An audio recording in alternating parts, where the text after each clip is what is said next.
The most difficult time for any pet owner is that moment when the owner must choose humane euthanasia to end the life of their pet. And for many, many clients, that is the most difficult decision that they ever have to make. We as veterinary healthcare team members can help those clients experience euthanasia of their pets to be not such an emotional turmoil by doing several important things. I think the most important piece is education, helping the client know what to expect at the time of euthanasia. How will the euthanasia be performed? Giving that client the opportunity to make choices. Death is a very disempowering situation. So if we can empower our clients with choices, that will help them. So where will the euthanasia take place? Will the client be present? Who else in the family will be present? Will the other pets in the family be present at the euthanasia? If the euthanasia is going to happen at home, will it be your healthcare team that will provide that service? Or is there a veterinary practice in your area dedicated to in-home euthanasia? What's the timing of the euthanasia? Do we have a checklist, if you will, of situations or symptoms that would precipitate the need for humane euthanasia?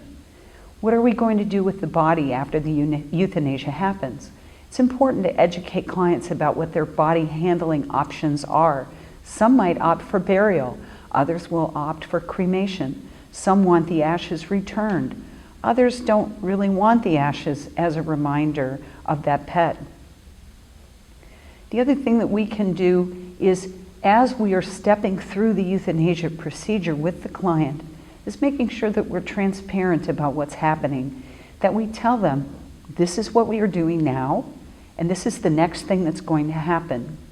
Trying at the time of euthanasia not to separate the pet from the client, from the family.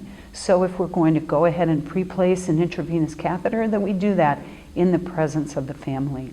Letting them know what will happen to the body as the drugs that we use for euthanasia take hold and allow that animal to pass peacefully from its body.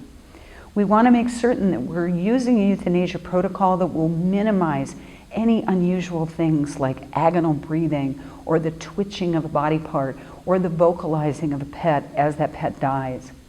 That said, it's important to help clients understand they might hear something. They might hear a little vocalizing. They might see a muscle twitch after the animal has died.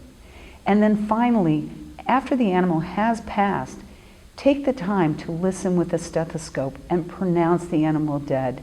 This is a very important step in the human process for beginning that grief processing that we all go through. In the wake of humane euthanasia, after the euthanasia has occurred, our job is not over.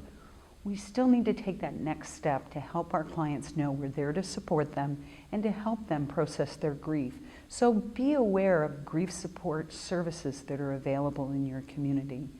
With a little bit of help from us, the client, the pet, and the pet's family can have a compassionate and humane euthanasia experience.